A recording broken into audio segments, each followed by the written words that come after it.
After my son's funeral, his widow demanded the 15 millimeters house I built. She didn't know I designed its secrets and its traps.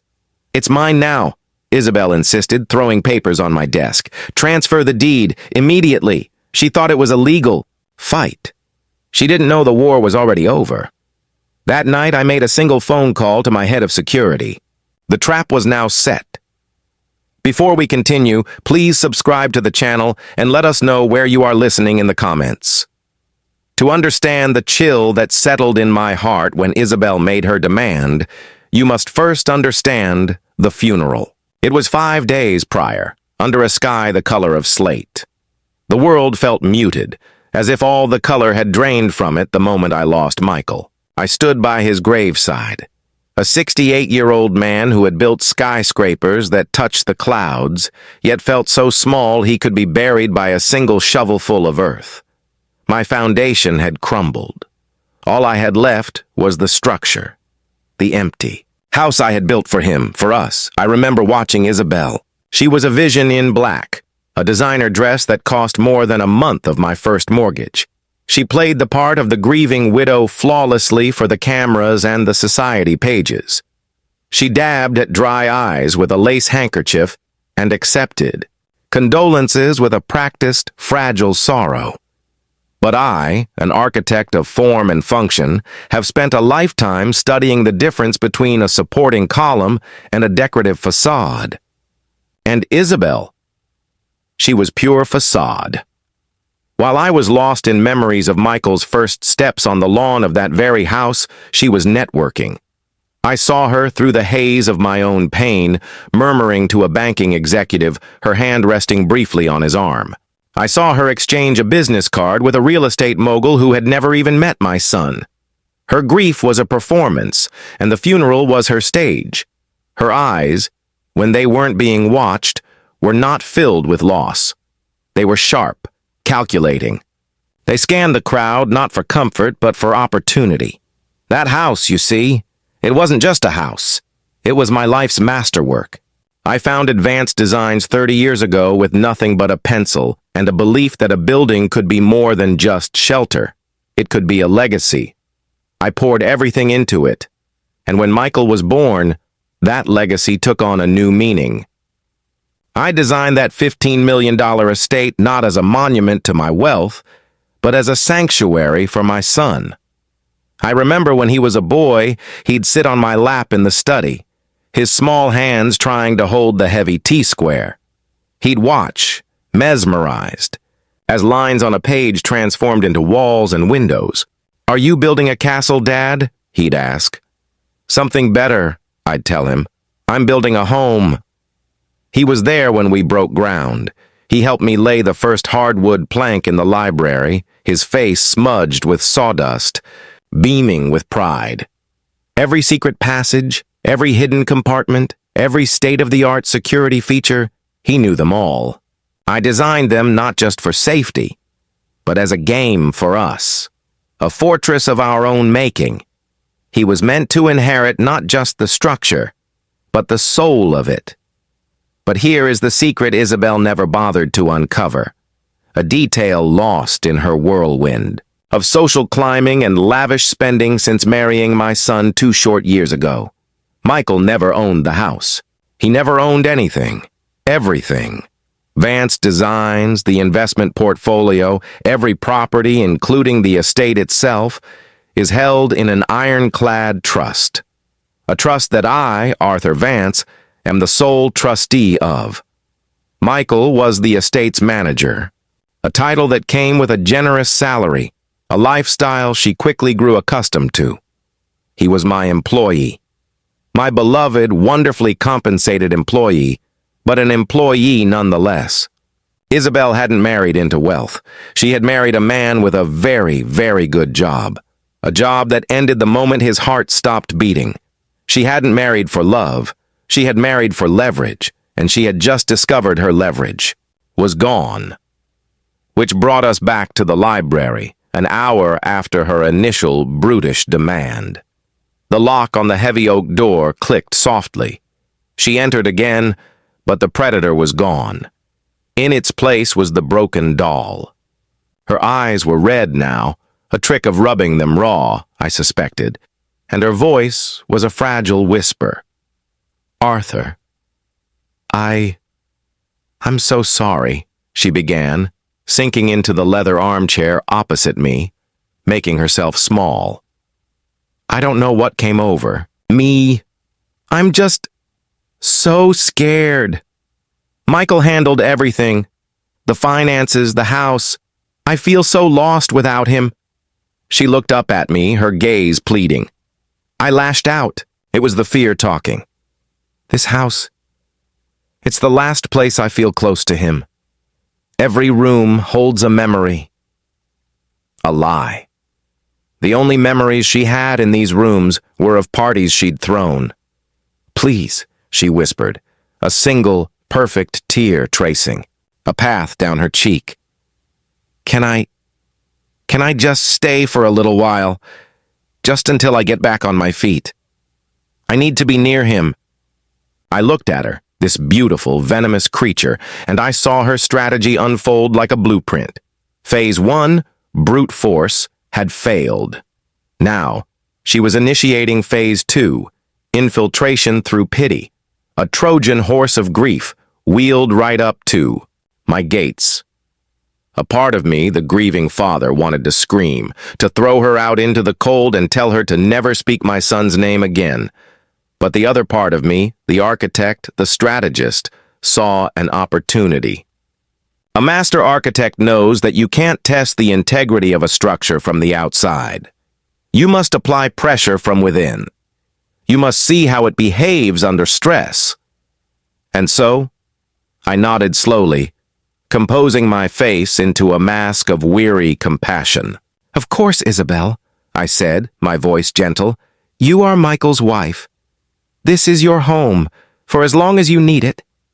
She exhaled a shuddering sigh of relief, the gratitude in her eyes as false as the tear on her cheek. "Oh, thank you, Arthur. You have no idea what this means to me?" "Oh, but I do," I thought to myself as she left the room. My mind was already racing, moving through the corridors and hidden pathways of the house. "This house will be my laboratory," I murmured to the empty room. "And your greed, my dear, will be the subject of my experiment." That night, I retreated to the one room in the house that was mine alone, a place even Michael rarely entered. The security hub. Hidden behind a false wall in my personal study, it was the nerve center of the estate. When I designed it, I intended it for protection against the outside world. I never imagined I would use it to monitor a threat I had willingly let inside. The system was comprehensive, legal, and installed long before Isabel had ever entered our lives. Dozens of discrete cameras covered every common area and the exterior grounds. They were there to protect the art collection, the prototypes from my firm, to ensure our privacy. Now, they would serve a new purpose. They would be my eyes. I sat in the cool, dark room, the glow of a dozen monitors painting my face in a pale electronic light, and I began to watch. For the first 2 days, she maintained her performance. She would wander the halls, trailing a hand along the walls, a pensive, sorrowful look on her face whenever a staff member was nearby. She'd sit in the garden with one of Michael's old sweaters draped over her shoulders, staring blankly at the roses we had planted together. But when she thought she was alone, the mask would slip. On the first night, I watched her in the dining room. She wasn't reminiscing. She had a small laser measure in her hand, discreetly taking the dimensions of the room. A few minutes later, her phone buzzed. I saw her answer, her voice a low, conspiratorial whisper. Through the high-fidelity microphone embedded near the fireplace, her words came through crystal clear. "The dining room alone is 40 by 25, she murmured. "Yes. The ceilings are at least 12 feet. The chandelier is Venetian crystal. It must be worth a fortune on its own. No, he hasn't said anything yet. I'm playing the long game. He's an old man, heartbroken. How hard can it be?" I felt a cold knot tighten in my stomach. She wasn't just planning to sell the house. She was already liquidating it in her mind, piece by piece. The next day, it was the art. I watched her move from painting to painting, not admiring the brushstrokes, but taking close-up photos of the artist's signatures with her phone. Then came another call, this time to someone I recognized as a notoriously ruthless art broker. "I'm sending you a few images," she said, her voice businesslike. "Just a preliminary inquiry, of course. For insurance purposes. I need a rough valuation on a few pieces. A Pissarro, a small Monet, and a couple of lesser-known impressionists." Insurance. Another beautifully constructed lie. The most damning evidence, however, came from the library. My library. The heart of the home, filled with first editions and Michael's university textbooks.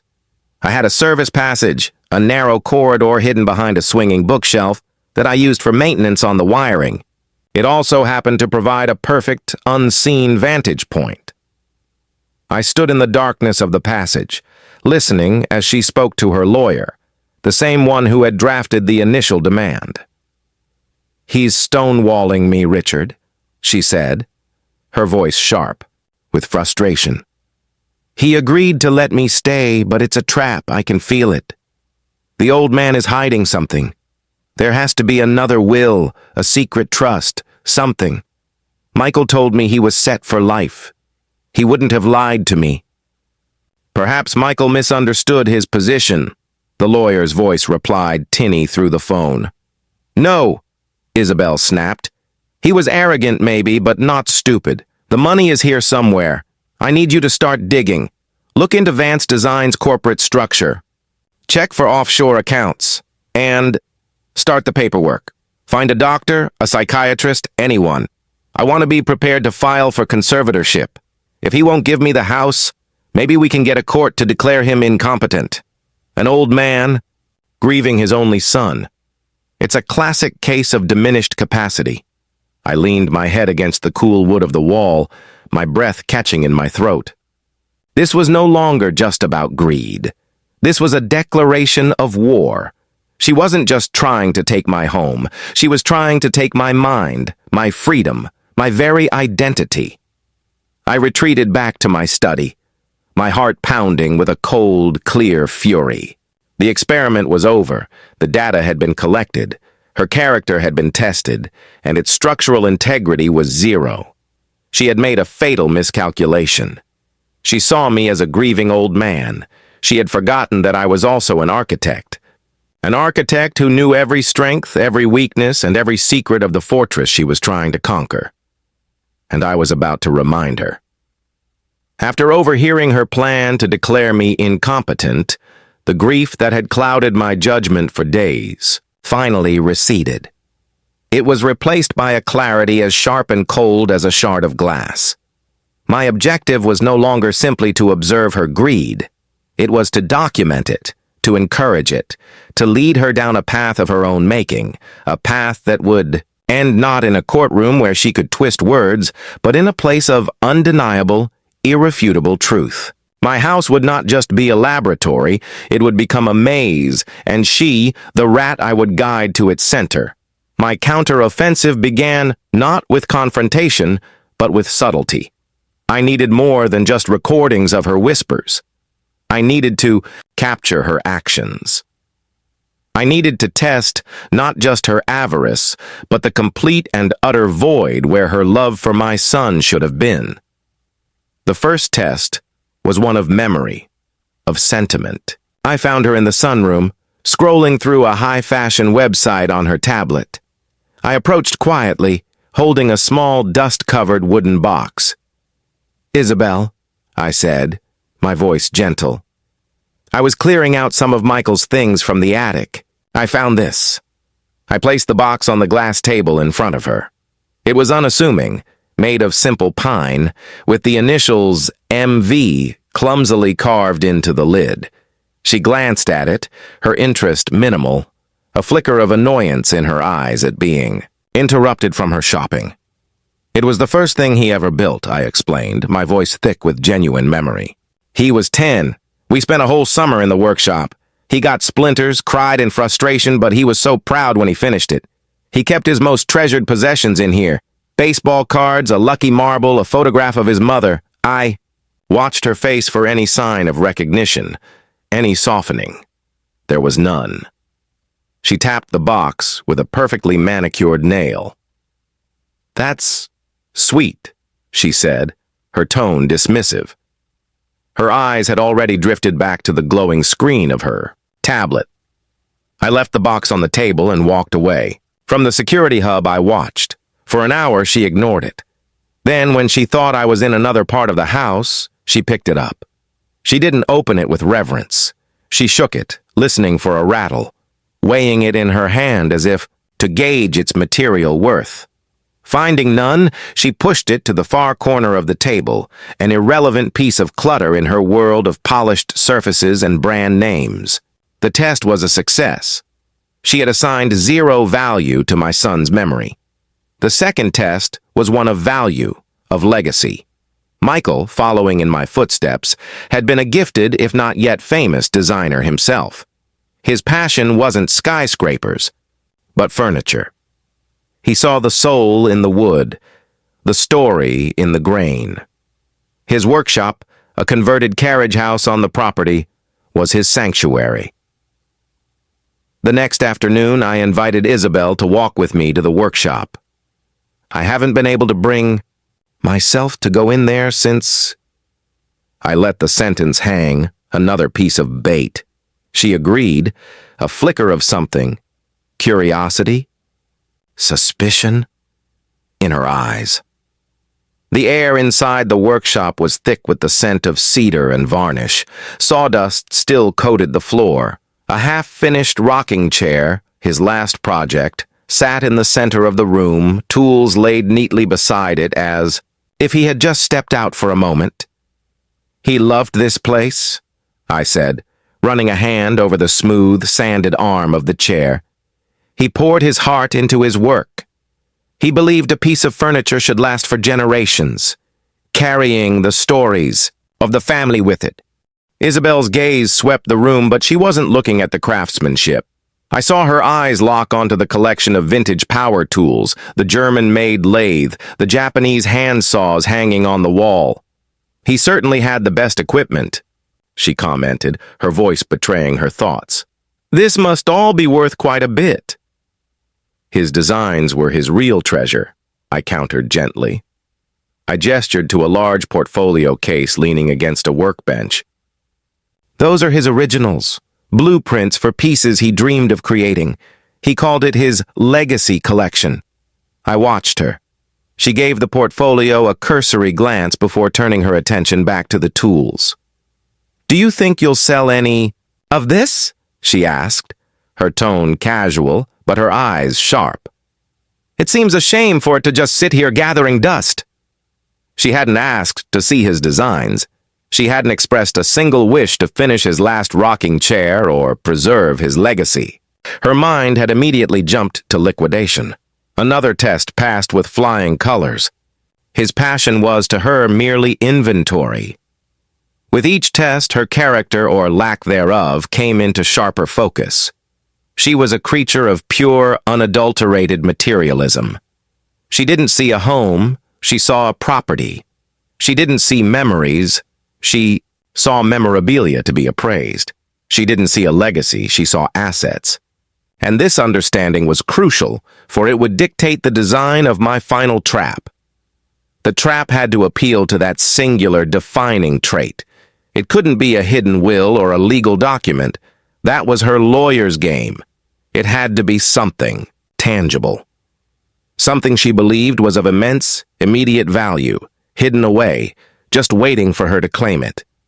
I began to set the stage. I made a series of carefully orchestrated phone calls from the main house line, knowing she was likely listening in or would have her lawyer check the records. The first was to my old wealth manager.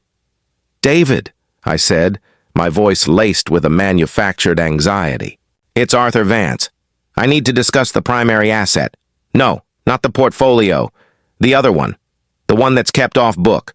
We need to ensure it's secure. With Michael gone, the transfer protocols are..." Complicated.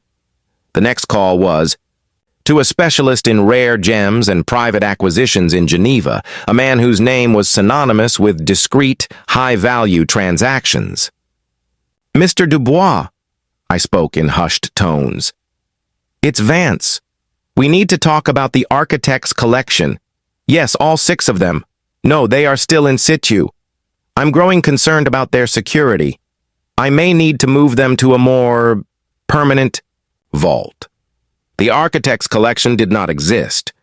The off-book asset was a fabrication.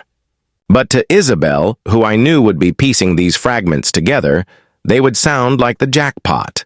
She wasn't finding a hidden will, she was on the trail of hidden treasure. The final piece of stagecraft was the most direct. I knew she was monitoring my movements in the house. So one evening, I went to the library. I made a show of locking the main doors from the inside. Then, ensuring I was in clear view of one of the security cameras, I approached the large, ornate fireplace. I ran my hand along the mantel, then pressed a sequence of carvings on the surround. With a soft click, a small, almost invisible panel slid open in the wall beside the hearth. From my pocket, I removed an old leather-bound journal. I placed it inside the hidden compartment, closed the panel, and then, with another sequence of presses, sealed it. The journal was a decoy. It was my father's old gardening log, filled with notes on rose pruning and soil acidity. But she wouldn't know that. What I had actually done was prime a different mechanism. The sequence of presses I used was not the one to open the compartment. It was an old security override I had designed. It did nothing visible. But in the house's central control system, a new protocol was now active. A protocol I had labeled the Labyrinth. The house was now armed. I left the library, leaving the doors locked. I knew she would have seen. I knew her mind would be racing. A locked room, a hidden compartment, whispers of off-book assets and a priceless collection. I had given her a puzzle, and her greed would be unable to resist solving it. I returned to the security hub and waited. The trap was set. The bait was laid. All I had to do now was wait for the beautiful, predictable predator to walk into it, and I didn't have to wait long. The days that followed were a masterclass in human avarice. Having planted the seeds of a hidden fortune, all I had to do was watch them grow in the fertile ground of Isabel's mind. She was no longer just a passive observer, liquidating the estate in her imagination. She had become an active hunter. The house was her jungle, and she was stalking her prey. Her first move was to try and replicate my actions in the library. I watched on the monitors as she entered the room, a feigned look of nostalgia on her face. She locked the doors, just as I had done. She walked to the fireplace, her movements a clumsy imitation of mine. She ran her hand along the mantel, her fingers pressing the carvings randomly, impatiently. Of course, nothing happened. The sequence was complex, a code based on the dates of my greatest architectural achievements. It was a lock only I held the key to. Frustration clouded her perfect features. She knocked on the stone, listening for a hollow sound.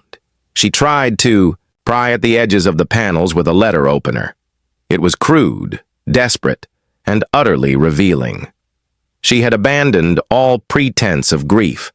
She was now a common burglar, casing a joint.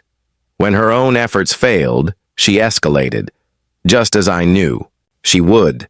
Her phone calls to her lawyer, which I continued to monitor from the service passage, became more frequent, more frantic.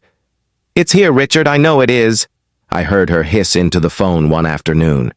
"He has a secret compartment in the library. I saw him use it. He's hiding documents or jewels or something. This is the off-book asset he was talking about. We need to get in there." "Isabel, breaking into a hidden safe is a criminal act," the lawyer warned, a faint note of panic in his voice. "We can't be a party to that. Our strategy is to prove diminished capacity, not to commit breaking and entering. Your strategy is taking too long," she snapped. "He's not a fool. He's playing a game with me. I'm not going to wait for him to move the prize. I need a specialist, someone who can open things quietly, off the record. Do you know anyone? There was a long pause. I cannot advise you on such a matter, the lawyer said stiffly. But his tone was that of a man washing his hands of a situation, not stopping it. He knew exactly what she intended to do. And so, the hunter decided to hire her own tools. I knew it was only a matter of time. In the meantime, I continued to apply subtle pressure, to remind her that time was running out. I arranged for an old friend, a renowned curator from the Getty Museum, to visit the house. I made sure Isabel was present when he arrived. Arthur, the collection is even more magnificent than I remember, he said loudly in the main hall, his voice booming. The Pissarro is exquisite. If you ever consider loaning it for an exhibition, or dare I say, selling, the museum would be prepared to make a very significant offer. All in good time, Jonathan, I replied with a knowing smile. I have other, more private assets to secure first. I watched Isabel from the corner of my eye. Her face was a mask of polite interest, but her knuckles were white where she gripped her phone. The thought of millions of dollars in art slipping through her fingers was, I could tell, unbearable to her. I had created a sense of urgency. The treasure was real, and other buyers were circling. My final move was to establish a deadline. I found her in the breakfast nook, planning what looked suspiciously like a bereavement shopping trip to Paris on her tablet. Isabel, I began, my tone somber. I've made a decision. It's too painful to stay in this house. The memories are everywhere. I've spoken to the bank and to my wealth manager. I'm going to liquidate some assets, including the house, and establish a charitable foundation in Michael's name. I'll be moving to a smaller place on the coast at the end of the month. The blood drained from her face. The tablet slipped from her fingers, clattering onto the marble floor. Move! Sell the house! She stammered, the shock in her voice genuine for the first time since the funeral. But what about me? I'll make sure you are taken care of course, I said reassuringly. The trust provides a stipend for a surviving spouse. A modest one, but enough to live comfortably. Modest.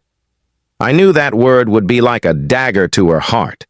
Modest meant the end of designer clothes, charity galas, and Parisian shopping sprees. It meant the end of the life she believed she had. Secured. But this is my home, she whispered, the panic rising in her voice. It was Michael's home, I corrected her gently. And it's time his legacy was used to help others, don't you think? I had given her a ticking clock. She now had less than a month to find the hidden fortune before I liquidated everything and it vanished forever. Her cautious, strategic approach would be abandoned. She would become reckless. She would become desperate. And a desperate predator always makes mistakes.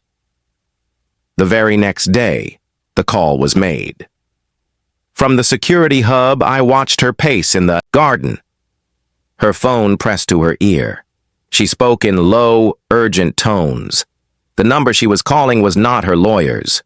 It was a burner phone, but the signal was easy enough for my system to trace. It belonged to a man known in certain circles as the Ghost, a high-end locksmith and safecracker who specialized in non-destructive entry for the city's elite. He was expensive, discreet, and, as far as the law was concerned, a phantom. She had found her specialist. The appointment was set for 5 days later, Friday evening.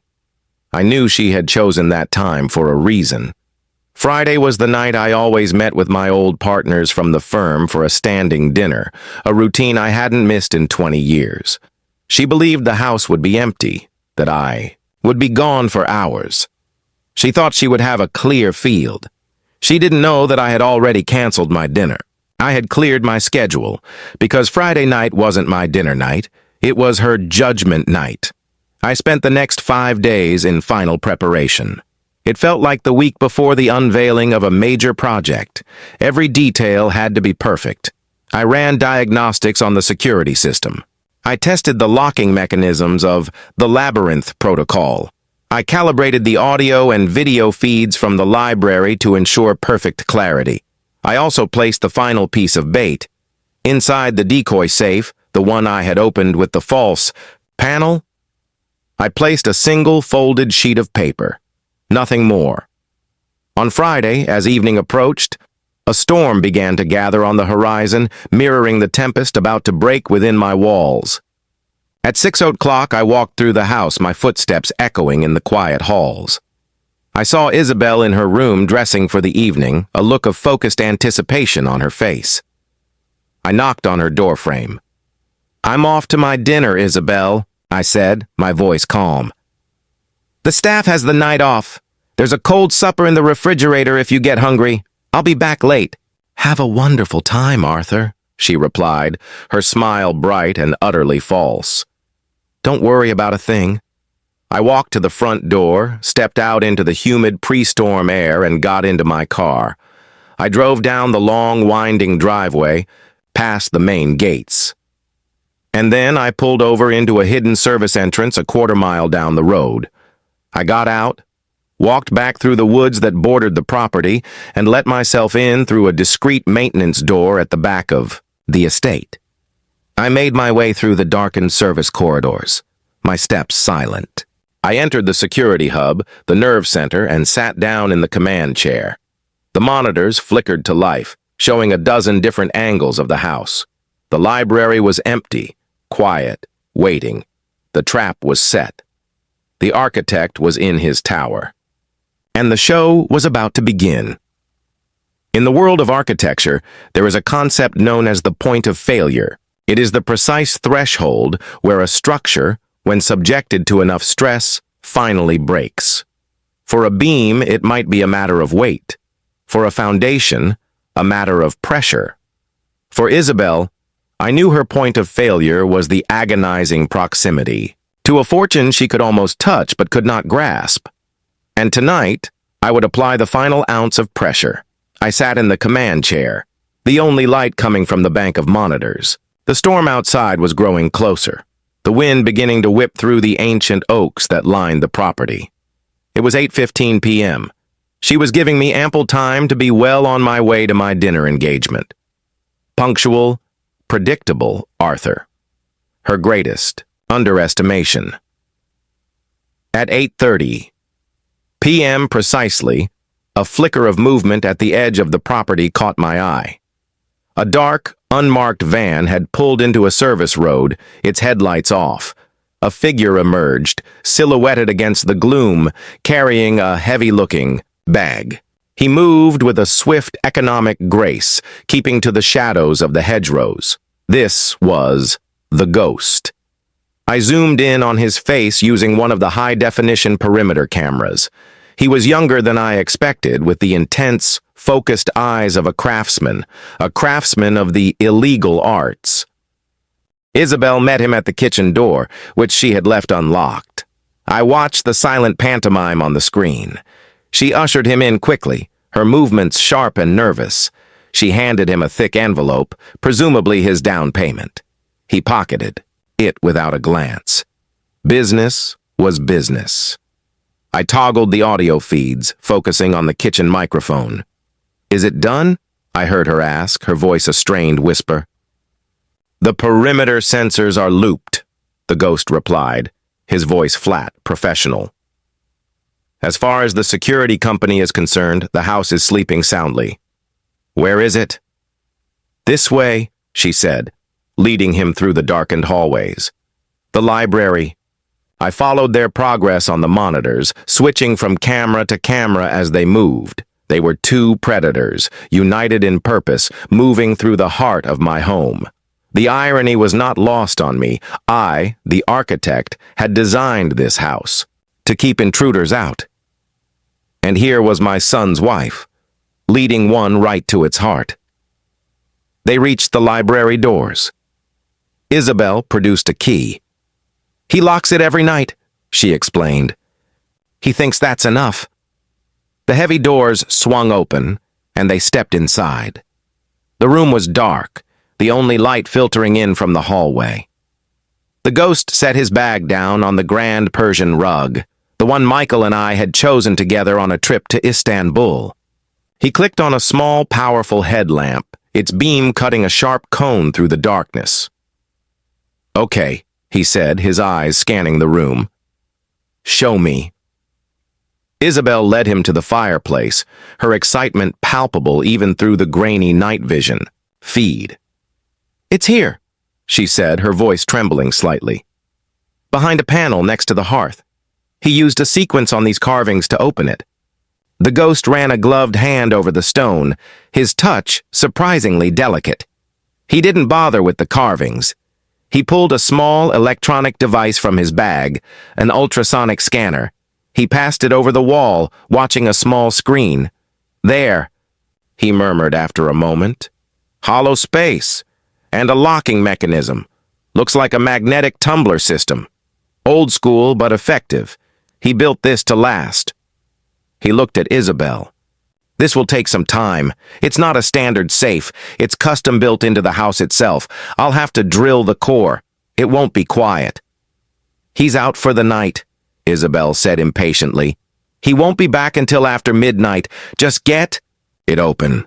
He nodded, already unpacking his tools. They were a surgeon's instruments of destruction. Diamond-tipped drill bits, a micro camera on a flexible scope, tension wrenches of every conceivable size. He was an artist in his own way. I found myself feeling a strange, detached flicker of professional respect. He was dismantling a system I had designed. It was a duel of architects, in a sense. I watched, patient. I could have triggered the trap at any moment, but that wasn't the plan. The plan required her to succeed. It required her to feel the thrill of victory just before the jaws of the trap snapped shut. The law makes a distinction between conspiracy and attempt. I wanted her to cross that line so completely, so unambiguously, that no lawyer on earth could argue her innocence. The drilling began. It was a high-pitched whining sound, biting into the reinforced steel behind the stone facade. On the audio feed, it was deafening. The ghost worked with intense concentration, sweat beading on his forehead. Isabel paced behind him like a caged panther, her hands clasped, her eyes fixed on the wall. Minutes stretched into an hour. The storm broke outside, rain lashing against the tall library windows, the wind howling. The sounds of the storm masked the noise of the drill, a perfect, natural cover. It was as if the heavens themselves were colluding with my plan. "I'm through the first plate," the ghost announced, his voice tight with effort. He inserted the micro camera, and I watched on my monitor as he watched on his, a grainy internal view of the locking mechanism. "Okay, I see the tumblers, 6 of them, magnetic. This is clever." He switched from the drill to a set of delicate probes. It was a slow, painstaking process. He would listen with a stethoscope pressed against the wall, his eyes closed in concentration, his fingers making minute adjustments. Isabel stood so close behind him she was practically breathing down his neck. "How much longer?" she whispered. "Patience," he grunted. "Your old man didn't want anyone getting in here." Another half hour passed. The tension in the room was a physical thing. I could feel it even in my climate-controlled hub. My own heart was beating a slow, steady rhythm, the architect watching his creation perform its intended function. This lock wasn't designed to be impregnable forever. It was designed to be a delay, a test of an intruder's skill and patience. A tripwire. Then, a soft, metallic click echoed in the room. Then another. And another. "That's 4, the ghost murmured. 2 to go." Isabel let out a small, sharp gasp. She moved even closer. I could see her on the camera, her face illuminated by the glow of the safecracker's light, her eyes wide with a feverish, triumphant greed. This was the moment. The point of failure. She believed she was on the verge of possessing everything she had ever dreamed of. Click. 5. He worked on the final tumbler. The room was completely silent now, save for the storm raging outside and the sound of their breathing. My hand moved from the keyboard to a single large red button on the console, a button protected by a clear plastic cover. I lifted the cover. My finger hovered over the button. Not yet. Click. A final satisfying thud. The ghost leaned back, wiping his brow with the back of his gloved hand. It's open. Isabel didn't wait for him to move. She pushed past him, her hands scrabbling at the stone panel. It slid aside with a low groan, revealing a small, dark cavity within. A safe. "We're in," she breathed, her voice a triumphant hiss. "We are in." She reached inside, her fingers searching for jewels, for bearer bonds, for gold bars. Her hand closed around the only thing that was there. She pulled it out. It was the single, folded sheet of paper. I watched her face on the monitor, a close-up of confusion twisting into dawning horror. She unfolded the paper. On it, in my own distinct architectural script, were 3 words. "You should have asked." It was in that precise moment of her realization, that fleeting, beautiful instant where her victory turned to ash in her mouth, that I pressed the button. There is a sound a bank vault makes when it closes. It's not a clang or a bang. It's a deep, definitive thump, a sound that speaks of immense weight settling into place, of a seal becoming absolute. The sound that echoed through the library at that moment was 10 times more profound. It was the sound of a world shrinking, of a cage being locked. I had designed the system myself, a failsafe I'd conceived of after a high-profile art theft in the city years ago. It was my ultimate layer of security, a feature I'd never had to use until now. On the monitor, I saw the exact moment the sound registered on Isabel's face. Her head snapped up from the piece of paper, her eyes wide with confusion. Not, yet with fear. She looked at the ghost, who had also frozen, his head cocked, every instinct screaming that something was wrong. And then it happened. From a seamless recess in the grand archway of the library entrance, a slab of metal began to descend. It wasn't a flimsy gate. It was a 12-inch thick plate of reinforced chromium steel, the same kind used in military bunkers. It moved with a silent hydraulic hiss, impossibly fast for its size. Isabel screamed. It was a raw, primal sound, of pure panic. She dropped the note and scrambled for the doorway, but she was too late. The ghost, reacting with the speed of a professional who understands imminent danger, was already there. But he just stood, watching the slab descend, knowing there was nothing he could do. With a final, bone-jarring thud, the steel door sealed, the archway fitting into the reinforced frame with micron-perfect precision. The heavy oak doors she had so carefully locked were now irrelevant. They were a door to a door, and the final door was impenetrable, plunging the room into near-total darkness. The only light was the safecracker's headlamp, its beam now darting frantically around the room, illuminating dust motes dancing in the suddenly still, dead air. Isabel's scream had died in her throat, replaced by ragged, panicked gasps. "What was that?" she shrieked, her voice echoing unnaturally in the confined space. "What did you do?" "I didn't do anything," the ghost snapped back, his professional calm shattered. He ran to the steel door, his gloves making a useless slapping sound against the cold metal. "This is a lockdown, a full environmental seal. I've seen these in Bank E." "Vaults! We're not getting out!" "What do you mean we're not getting out?" Isabel's voice rose hysterically. "Get us out of here! Do something!" "Do something?" He spun around, his headlamp beam catching the terror on her face. "Lady, you're—" Old man didn't just build a house, he built a tomb. It was at that moment I initiated Phase 2 of the lockdown sequence. With a soft hum, the room's primary lighting system came back on, But it wasn't the warm, gentle glow of the library's chandeliers. It was the cold, sterile red light of an emergency system. The entire room was bathed in a hellish crimson glow.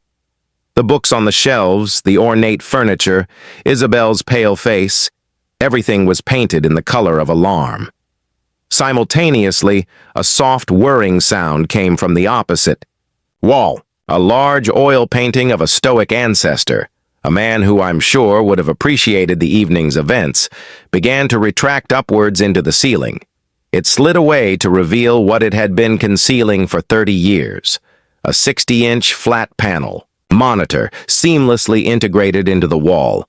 For a moment, the screen was black. Isabel and the ghost stared at it, mesmerized by this new, bizarre development. And then the screen flickered to life. My face appeared, filling the screen. I wasn't smiling. I wasn't angry. My expression was one of calm, detached observation, the face of a scientist looking at his specimens under a microscope. I was sitting in the command chair, the bank of monitors glowing softly behind me. The image was crystal clear, the audio perfect. I let them stare for a full 10 seconds, letting the reality of their situation sink in. They were trapped. The house was awake, and I was in control. I leaned forward slightly, my eyes looking directly into the camera lens, as if I were looking right into their souls. And then I spoke. My voice, amplified by the library's concealed speaker system, filled the room, calm and resonant, a stark contrast to the panic and the raging storm outside. "Good evening, Isabel," I said, my tone even. "And to your associate, I don't believe we've been formally introduced." Isabel stared at my image, her mouth opening and closing silently, like a fish gasping for air. The color had drained from her face, leaving a pasty, terrified mask. "Welcome," I continued, letting a small, cold smile touch my lips for the first time. "To the Vance family security vault. I designed it to be quite comfortable. The air is filtered, the temperature is controlled, and it is, I assure you, completely soundproof. No one will hear you scream." The ghost took an involuntary step back, his eyes wide. He was a professional, caught in a trap far beyond his expertise. He was used to dealing with locks, not with architects who designed cages. "I do hope you'll make yourselves comfortable," I said, my voice dripping with mock hospitality. "You see, we have a bit of a wait ahead of us, and we have so very much to discuss." The tables hadn't just been turned. They had been shattered. She had come into my house as a conqueror, believing she held all the power. Now, she was nothing more than an exhibit in my own private museum of her downfall. The hunter was now the prey, and the architect of the house had become the architect of her fate. For a long moment, the only movement in the library was the frantic darting of Isabel's eyes. She looked from my face on the screen to the impassive steel door, then to her associate, who now stood frozen, a statue of defeated expertise. The reality of her confinement was a physical weight, pressing down on her, suffocating the arrogant confidence she had worn like a cloak. Finally, she found her voice. It was a shredded, pathetic version of her normally composed tone. "Arthur, what is this? What have you done? This is insane! You can't do this!" I tilted my head slightly, an expression of mild curiosity on my face. "Can't I?" I asked, my voice calm and reasonable. "It appears I already have. You see, Isabel, this is a simple matter of cause and effect, a fundamental principle of architecture and, as it turns out, of life. The cause was your attempt to burglarize my home. The effect is this: conversation." "This isn't a conversation, it's a prison," the ghost interjected, finding a sliver of his professional nerve. "This is illegal. False imprisonment." I shifted, my gaze to him on the monitor. "An interesting legal perspective," I said, my tone becoming sharp as steel. especially coming from a man who, according to my perimeter logs, bypassed a multi-layered security system and is currently standing in a room he entered without permission, with tools specifically designed for illegal entry. I believe the district attorney will be very interested in your definition of illegal. The ghost's mouth snapped shut. I had just reminded him that he was not a victim here. He was an accomplice, and his only hope for leniency was now sitting in a command chair, watching his every move. I turned my attention back to Isabel. You seem to be under a misapprehension, my dear. You keep saying I have done this, but that's not accurate. You did this. You hired this man. You broke into my library. You drilled my safe. I have simply documented the occasion. As I spoke, I tapped a command on my keyboard. The large monitor split into a multi-screen display. One panel showed my face. The others began to play back footage from the evening. They watched in silent, horrified fascination a high-definition recording of themselves meeting at the kitchen door. They saw themselves moving through the halls. They watched, in crystal-clear detail, the entire process of the drilling, the quiet clicks of the tumblers, and the triumphant look on Isabel's face as she reached into the empty safe. Every moment, I said, my voice narrating the playback. Every whisper, every action captured from multiple angles in 4K resolution. The audio is superb, don't you think? I invested in the best. You can even hear your heartbeats accelerating as you got closer. Isabel stared at her own image on the screen, her face a ghastly shade of white under the red lights. The beautiful, composed socialite was gone. In her place was a common criminal, caught in the act, her guilt undeniable, played back for her. Own viewing. This is entrapment, she finally managed to gasp, seizing on a legal term she had probably heard in a movie. I almost laughed. Entrapment, I mused, is when a representative of the law induces a person to commit a crime they otherwise would not have committed. I am not the law, and you, Isabel, have been trying to commit this crime in your heart since the day of my son's funeral.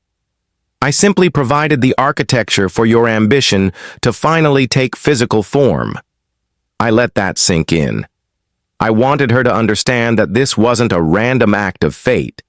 This was a structure. A design, as carefully planned as any skyscraper I had ever built, and she had walked right into its foundations. Why? She whispered, her voice cracking, the fight draining out of her. Why go to all this trouble? Because you left me no choice, I said, and for the first time, a flicker of the father's pain broke through the architect's cold facade. You stood at my son's grave and you plotted. You walked through his home and you saw only price tags. You spoke of his memory while you schemed to erase mine. I leaned closer to the camera again. I gave you tests, you know, small ones, a box of his childhood memories, which you treated like trash. His life's work, his designs, which you dismissed in favor of appraising his tools. At every turn, I gave you an opportunity to show a shred of decency, a hint of the love you claimed to have for my son. And at every turn, you failed. Tears were streaming down her face now, but they were not tears of remorse. They were tears of pure, unadulterated self-pity. The tears of a predator caught in a trap. Now, about that weight I mentioned, I said, my tone shifting back to business. The local police department has an average response time of about 12 minutes for a priority 1 call. A call which I made the moment the lockdown was initiated. They should be arriving at the main gate any moment now. I gestured to another monitor behind me, one that showed a live feed of the front gates. Even as I spoke, the flashing blue and red lights of a patrol car appeared at the end of the long driveway. My head of security is there to meet them, I explained calmly. He'll be escorting them to the library. Well, to the outside of it, at least. He has the evidence file, a copy of all the recordings from this evening, ready for them. I suspect they will be very interested to hear what you have to say. Her head snapped towards the steel door, as if she could see the flashing lights through, the solid metal. The reality of flashing handcuffs, of a police station, of public humiliation was no longer a distant threat. It was at her doorstep. "Please," she sobbed, her composure completely gone. She stumbled forward, placing her hands on the cold glass of the monitor as if she could reach through and stop me. "Arthur, please don't do this. Think of Michael. Think of the family's reputation." It was the most pathetic and most revealing plea she could have made. Even now, cornered and exposed, her first thought was not of her actions, but of appearances, of reputation. I looked at her, this broken, weeping woman on my screen, and I felt nothing. No pity, no anger, just the quiet, final satisfaction of a project reaching its conclusion. "Reputation," I said, my voice low and final, "is a structure you build over. A lifetime, Isabel. And you have just demolished yours. The police are here. It's time to face your architect." Isabel recoiled from the monitor as if the glass had burned her hands. The word police had shattered her last desperate hope of talking her way out of this. Her sobs devolved into frantic, gulping breaths.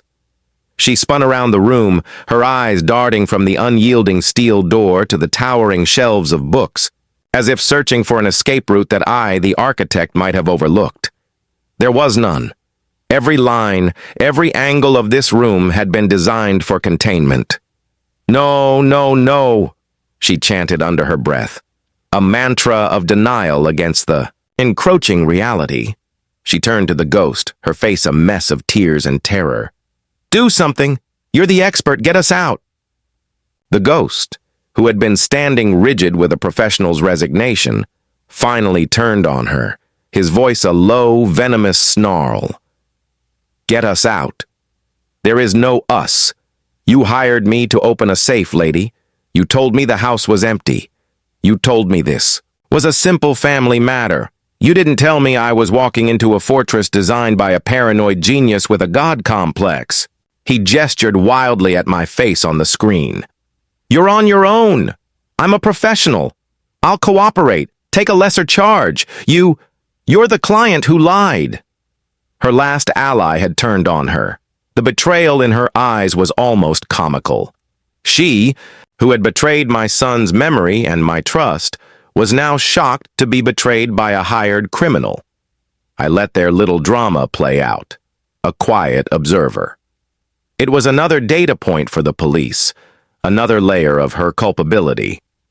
When their exchange ended in a tense, hateful silence, I spoke again, my voice cutting through the thick air. "He's right, you know, Isabel. You are on your own. You have been from the beginning. You just didn't realize the nature of the game you were playing. You thought you were a player. You were merely a piece on the board. My board." I tapped another key. The multi-panel display on the screen changed. The playback of the burglary disappeared. In its place, new footage began to roll. It was from days ago. There was Isabel, in the dining room with her laser measure. There she was, by the Monet, taking pictures of the signature. The audio played too, her conspiratorial whispers to the art broker filling the library. Just a preliminary inquiry, of course. "For insurance purposes," her own voice echoed back at her, dripping with deceit. Her head snapped back to the screen, her eyes widening in disbelief. "This wasn't just about tonight." "You've been watching me," she whispered, the accusation weak. "Pathetic. Watching is a passive word," I corrected her. "I've been studying you. An architect must understand his materials. I needed to understand your nature, your limits, your structural flaws. And I must say, your consistency is remarkable. Every action, every decision, driven by a single predictable force: greed." I switched the footage again. Now it was a recording of her phone call with her lawyer, the one I had overheard from the service passage. The audio was perfectly clear. "Start the paperwork," her voice commanded from the speakers. "Find a doctor, a psychiatrist, anyone. I want to be prepared to file for conservatorship. An old man grieving his only son. It's a classic case of diminished capacity." The ghost stared at her, a new, dawning comprehension on his face. He wasn't just an accomplice to a burglary. He had been hired by someone attempting to defraud a man of his entire estate, his entire life. He took a deliberate step away from her, physically distancing himself from the toxicity of her schemes. "You see," I continued, my voice cold as the steel door. "This was never just about the house. This was about you trying to erase me, to have me declared mentally unfit so you could seize control of everything Michael was ever connected to. You weren't just content to steal his legacy, you wanted to steal mine as well." "That's not true," she shrieked, clawing at the shreds of her credibility. "You're twisting my words. I was worried about you. I thought you were vulnerable." "Vulnerable?" I allowed a short, sharp, mirthless laugh to escape my lips. "Let me tell you about Vulnerable, Isabel. Vulnerable is a 10-year-old boy, proudly showing his father the first thing he ever built with his own 2 hands. The screen changed again. Now it displayed the footage of me showing her the small pine box. It showed her dismissive tap of her fingernail, her immediate return to her tablet. It then showed her, when she thought she was alone, shaking it, weighing it, and tossing it aside like a piece of garbage. Vulnerable is a son's life's passion, his dreams committed to paper. "His legacy collection," I went on, my voice hardening. The footage switched to the workshop. It showed her eyes glazing over the blueprints, her gaze fixated only on the expensive tools. It played her voice clear as a bell. "This must all be worth quite a bit. Do you think you'll sell any of this?" "At every opportunity," I said, my eyes locking onto her image on the screen. "You were presented with a choice between sentimental value and monetary value, and every single time you chose money. You didn't just fail to love my son, Isabel. You failed to even see him. You looked at a lifetime of his passion, his memories, his soul, and all you could see was an auction catalog." She was speechless, backed into a corner by the irrefutable truth of her own actions. The recordings didn't lie. The video didn't editorialize.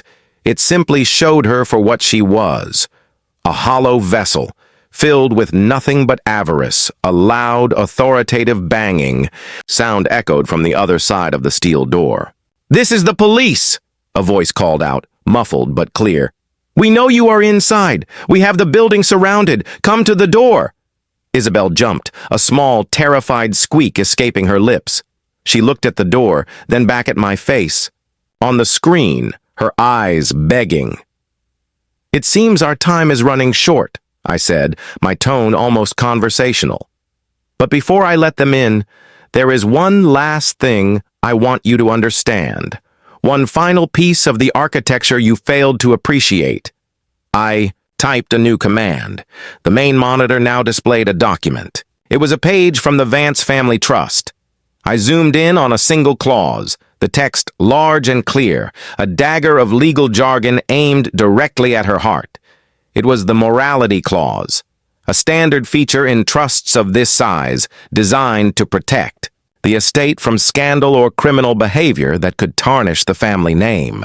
It stated, in no uncertain terms, that any beneficiary found guilty of a felony or any act of moral turpitude that brought the family into public disrepute would be immediately and irrevocably disinherited. All stipends, all rights, all claims would be forfeited. "I'm sure your lawyer, Richard, is familiar with this type of clause," I said calmly, though I doubt he ever bothered to read our trust documents this closely. He was too busy helping you find a psychiatrist to declare me insane. This clause means that the moment you are convicted of breaking and entering a felony, I believe, you lose everything. Not just your claim to this house, but the modest stipend I mentioned. Every last dollar. The last vestiges of her hope crumbled. She had not only failed to win the grand prize, her actions tonight had ensured she would lose the consolation prize as well. She had played for all or nothing, and she had just received her answer. "You," she whispered, her voice a venomous hiss. All pretense of the victim gone. replaced by pure, unadulterated hatred. You planned this? You planned all of it? Yes, I said, and for the first time I allowed a sliver of the immense, satisfying weight of justice to enter my voice. A good architect always has a blueprint. This was mine. Now, shall we let the officers in? I'm sure they're getting impatient. The boss. Morality clause was the legal execution of her claim to our family's wealth. But my justice was not complete. I had stripped her of her financial ambitions. Now, I needed to strip her of her delusions. She had used my son's name as a shield, a justification for her greed. It was time to show her that she had never even known the man whose memory she had so thoroughly desecrated.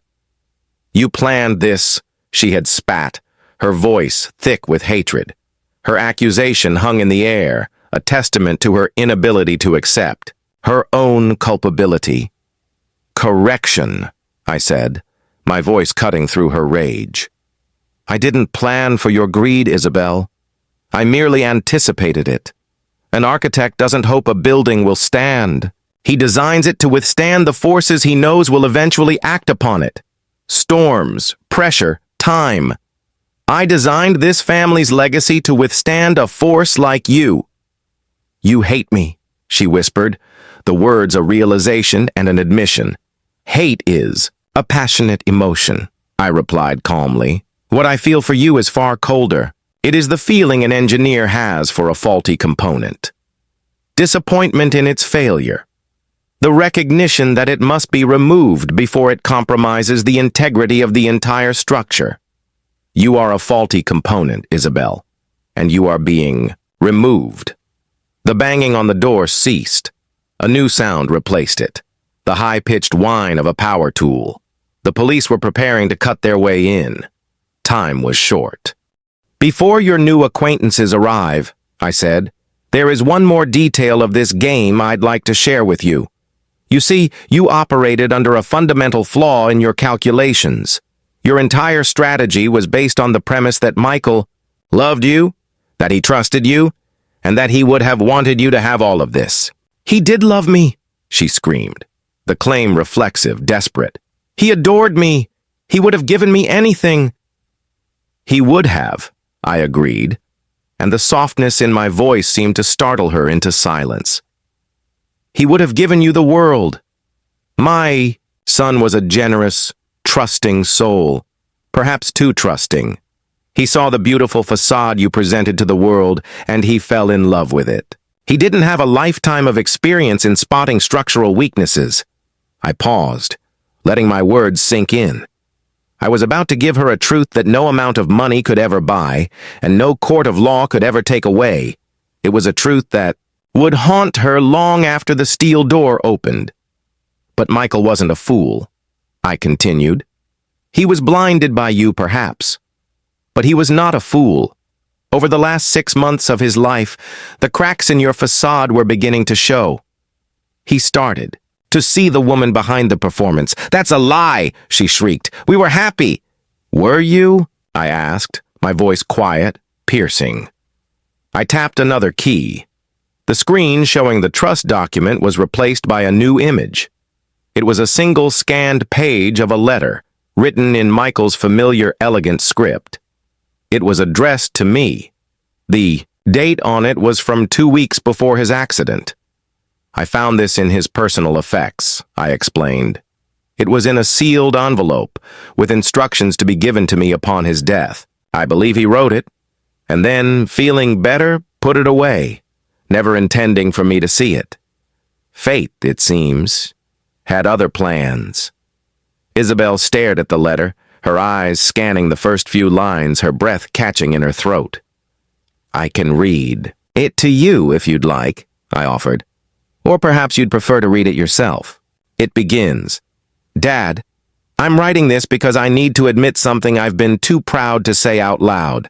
I think I've made a terrible mistake. She let out a choked sound, a cross between a sob and a gasp. He goes on to describe his growing unease. I narrated, my voice flat, emotionless, like a coroner reading a report. He talks about your obsession with money, your disinterest in his work, the way you treated the staff. He writes, and I quote, "She doesn't see me, Dad. She sees a lifestyle. She sees the house, the parties, the name. When I talk about my designs, her eyes glaze over. It's like I'm describing a foreign country she has no interest in visiting." Therar. Whine of the cutting tool outside grew louder. They were making progress. "The most telling part," I said, "is near the end. Allow me to read it verbatim." I picked up a copy of the letter from my desk, holding it up for the camera to see. "Last week," I read, "we had an argument. I told her I was thinking of leaving the estate management role to focus on my furniture design full-time, that we might have to live on less for a few years. Dad, the look on her face, it wasn't disappointment, it was contempt. It was the look a CEO gives an underperforming asset. In that moment, I knew. She doesn't love me. She loves what I provide. I'm meeting with a divorce attorney next week. I don't know how to tell you this, because I don't know how to admit I was so wrong." I put the letter down. The silence in the library was absolute, broken only by the shriek of the saw and Isabel's shuddering breaths. I had just taken her last, most precious possession. Not the house, not the money, but the lie she had built her entire identity upon. The lie that Michael had loved her, that she was the cherished, grieving widow. She was nothing of the sort. She was the mistake he was about to correct. He was going to leave you, Isabel, I said, the words falling like hammer blows. The accident just got there first. You weren't his widow. You were on the verge of becoming his ex-wife, an ex-wife who, under the terms of the prenuptial agreement you so eagerly signed, would have been entitled to absolutely nothing. She slid down the wall, her legs giving way, and crumpled onto the floor in a heap of designer silk and shattered delusions. Her sobs were no longer for her lost fortune. They were the guttural, agonized cries of someone whose entire reality had been obliterated. She had schemed and lied and committed felonies, all to claim a prize that was never going to be hers in the first place. The cutting sound from outside stopped. A loud thud was followed by the groan of tortured metal. The police were through. He knew, I said, my voice barely a whisper now, a final eulogy for the truth. My son knew who you were, and this, all of this. I gestured around the room on my monitor, at the trap, the cameras, the evidence. This isn't for me, Isabel. It's for him. It's the justice he never got the chance to seek for himself. The steel door, its purpose served, began to retract upwards with a slow hydraulic hiss, revealing a corridor filled with police officers in tactical gear, their weapons drawn, their faces grim. The red emergency lights were instantly washed out by the flashing blue and white of their presence. My face on the screen remained, a silent, watching sentinel. Isabel looked up from the floor, her tear-streaked face illuminated by the harsh, unforgiving light of the law. She was no longer a beautiful socialite. She was just a common criminal, exposed, defeated, and utterly, completely alone. The architect's work was done. Judgment had arrived. The lead officer, a man with a weathered face and the weary eyes of someone who had seen every flavor of human desperation, stepped cautiously into the library. His gaze swept the scene. The weeping woman crumpled on the floor, the professional safecracker standing with his hands raised in a gesture of immediate surrender, and the large monitor on the wall, where my face still presided over the room like a silent, omniscient judge. Police! Don't move! The officer commanded, his voice a trained, authoritative bark that cut through Isabel's sobs. The ghost immediately dropped to his knees, his hands laced behind his head. I'm not armed, he said, his voice steady. I'm a contractor. I was hired under false pretenses. The man on the screen has evidence of everything. I will cooperate fully. He was smart. He knew his only path forward was complete and total capitulation. 2 other officers moved to secure him, their movements efficient and practiced. The lead officer's attention, however, was fixed on Isabel. She remained a heap on the floor, her body shaking with convulsive sobs. She seemed oblivious to the armed officers now surrounding her, lost in the wreckage of the truths I had just delivered. "Ma'am," the officer said, his tone firm but not unkind. "You need to stand up, slowly." Isabel didn't respond. It was as if she had retreated into a world where the police, the charges, the humiliation were less real than the devastating knowledge that Michael had never truly been hers, that he had seen the hollowness behind her eyes. I decided it was time for one final, direct command. My voice boomed through the speakers, startling the officers. "Isabel, get up."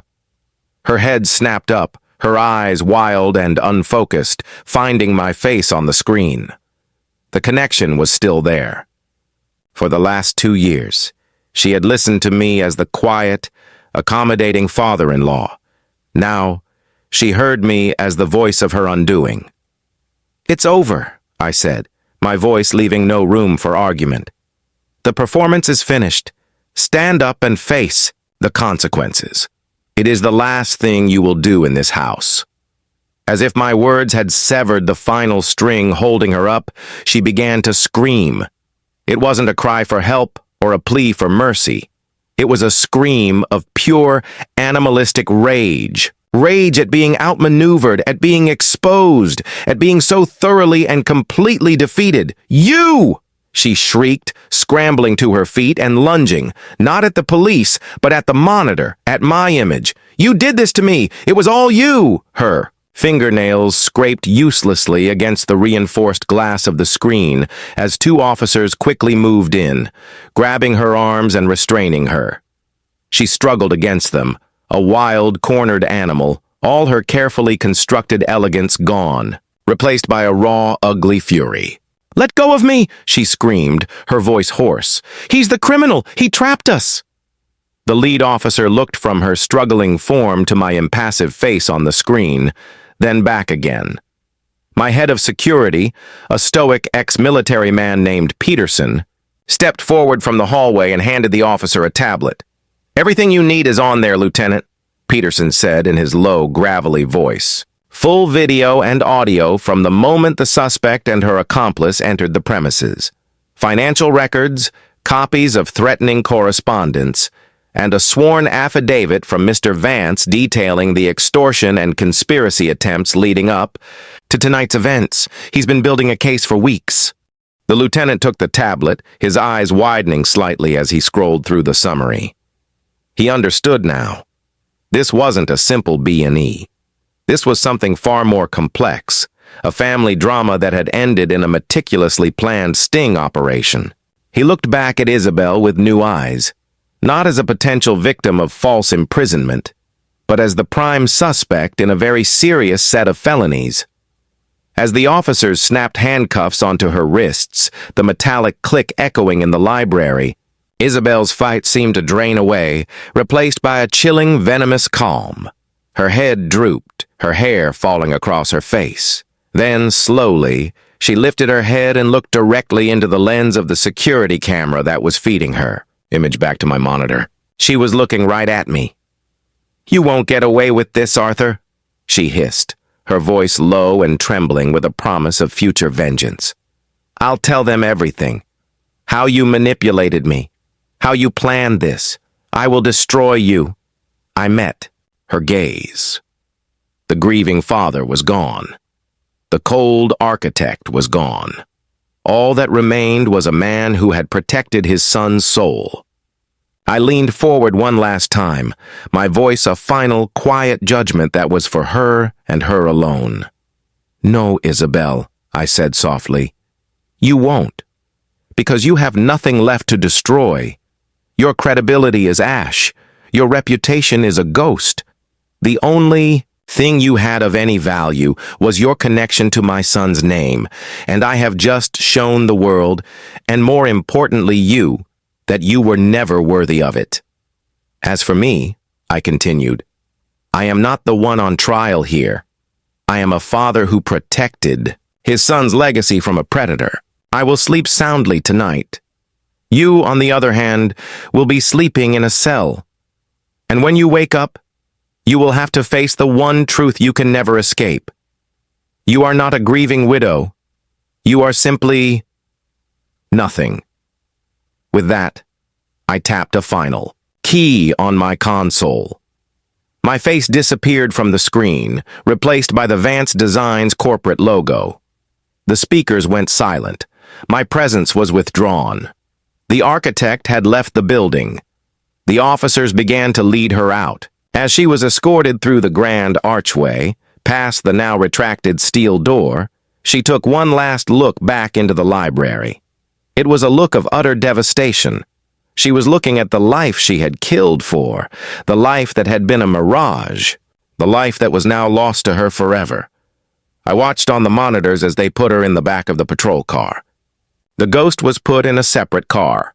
The blue and white lights flashed, the engines roared to life, and they drove away down the long, rain-swept driveway, disappearing into the stormy night. I sat alone in the security hub, the dozens of screens, now showing a quiet, empty house. The storm outside was beginning to subside, the rain softening to a gentle patter.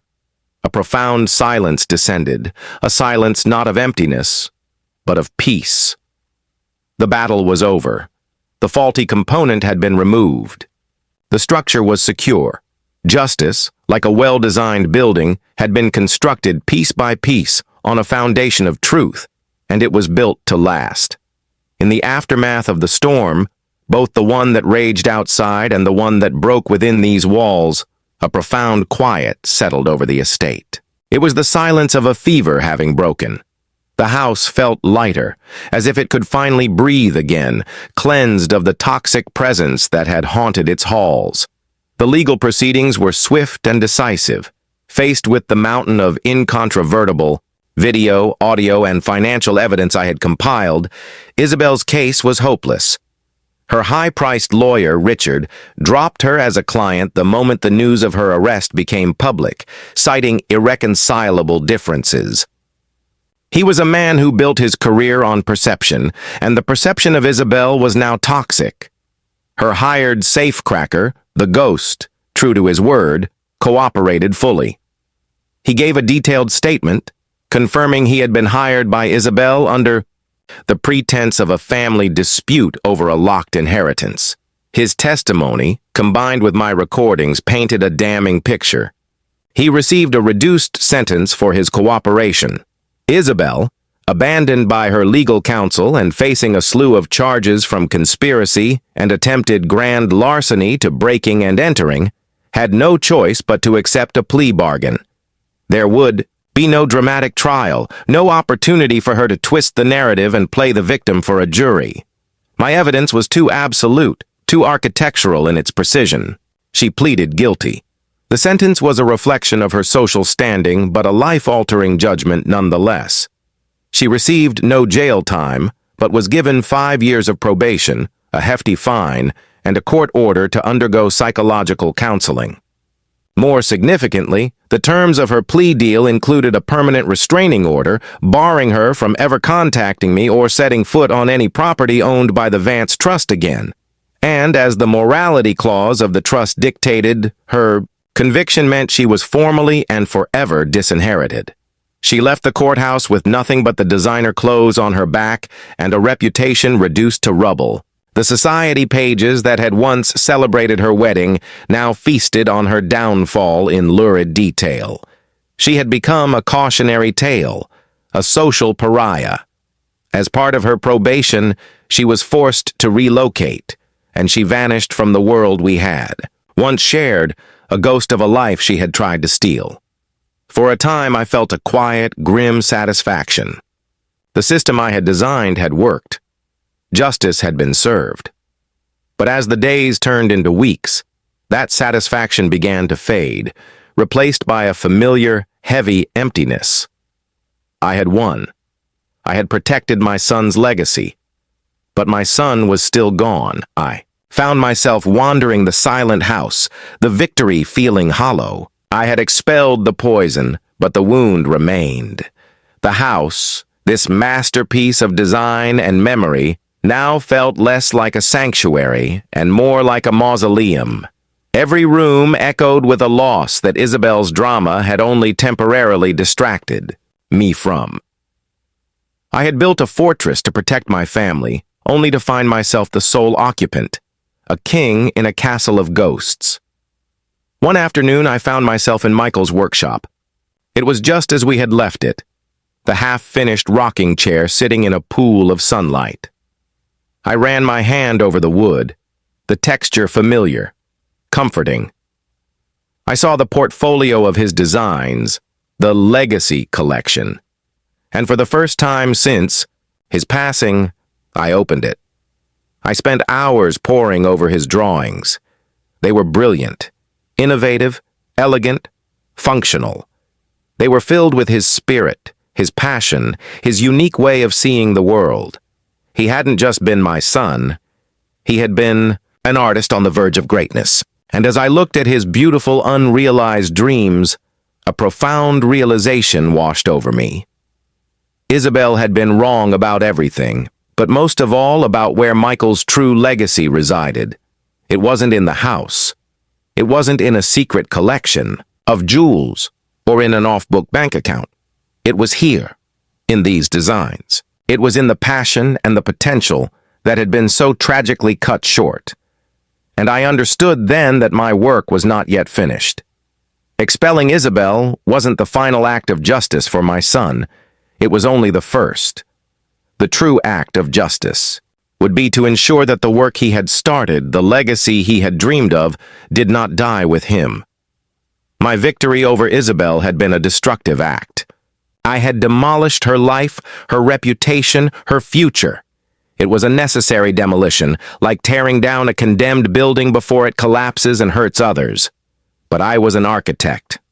I was a builder, not a destroyer. And it was time to build again. I left the workshop that day with a new sense of purpose. The grief was still there, a permanent part of my own internal architecture. But now it was accompanied by something else, a mission. I called my lawyers, my wealth managers, my old partners at the firm. I had a new project, the most important, one of my life.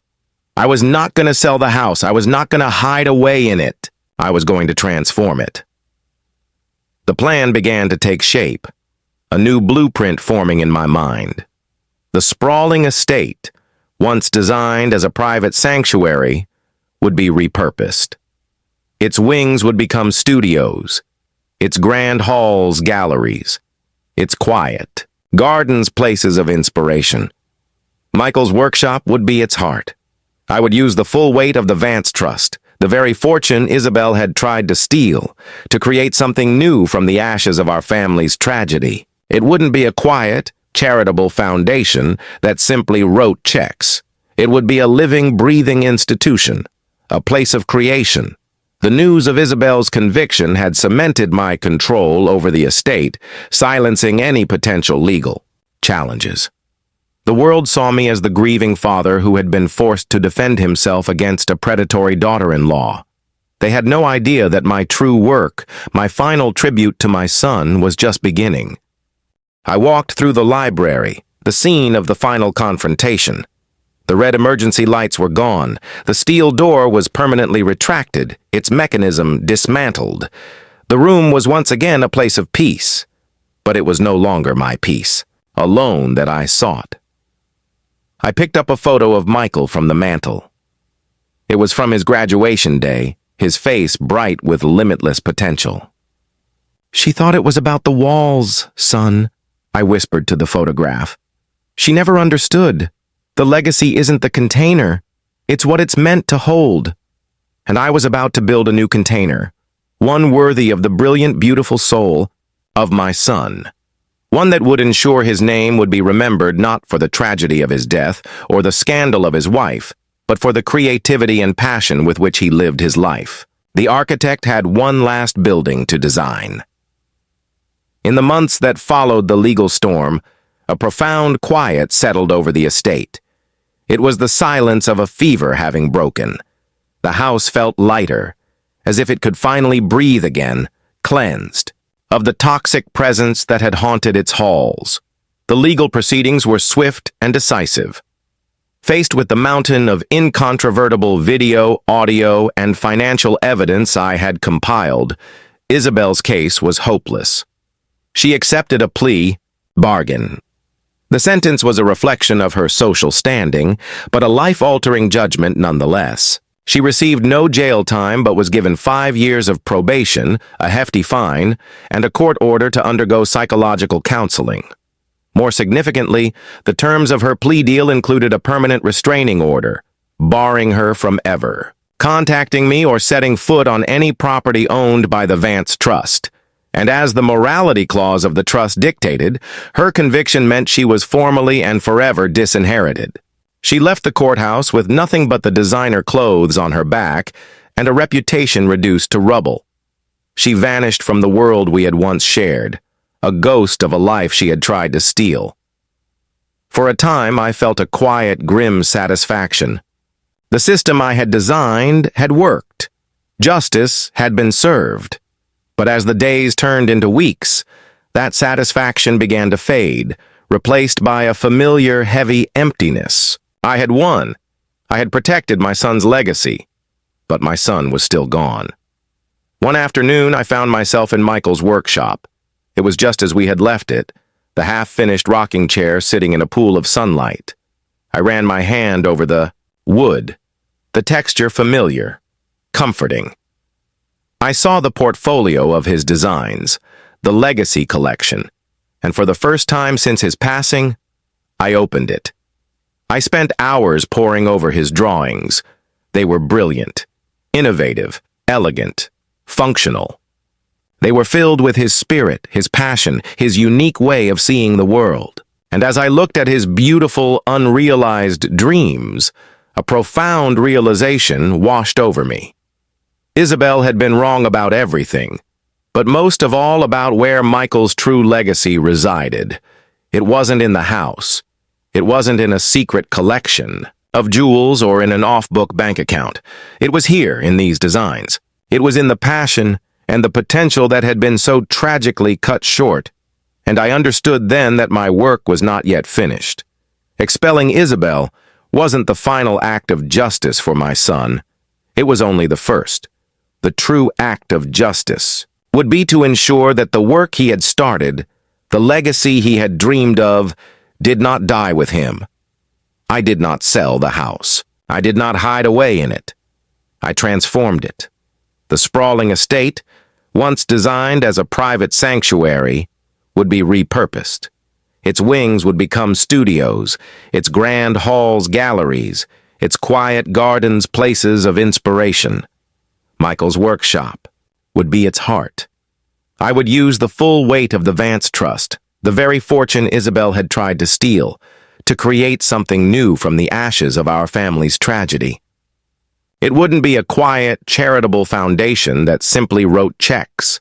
It would be a living, breathing institution, a place of creation. They say that home is where the heart is, but sometimes a home is also a fortress. Isabel tried to capture the walls, never realizing that my son's true legacy wasn't in the bricks and mortar, but in his ideas, his designs, and his creative spirit. By protecting this house, I wasn't just protecting property, I was protecting the soul of my son, and that, in the end, is justice. Final image. Arthur is standing among a group of young architectural students and artisans in Michael's now expanded and modernized workshop. He is pointing to one of Michael's blueprints on a workbench, explaining an intricate detail. A rare but genuine smile appears on his face as he sees the light of understanding and passion in their eyes. Michael's legacy is alive. Thank you for listening to our story today. If you were moved by Arthur's fight to protect his son's legacy, please support us by hitting the like button, subscribing to the channel, and ringing the notification bell so you don't miss what's next. Let us know your thoughts in the comments below. What do you believe is a person's true legacy? Thank you, and we'll see you next time.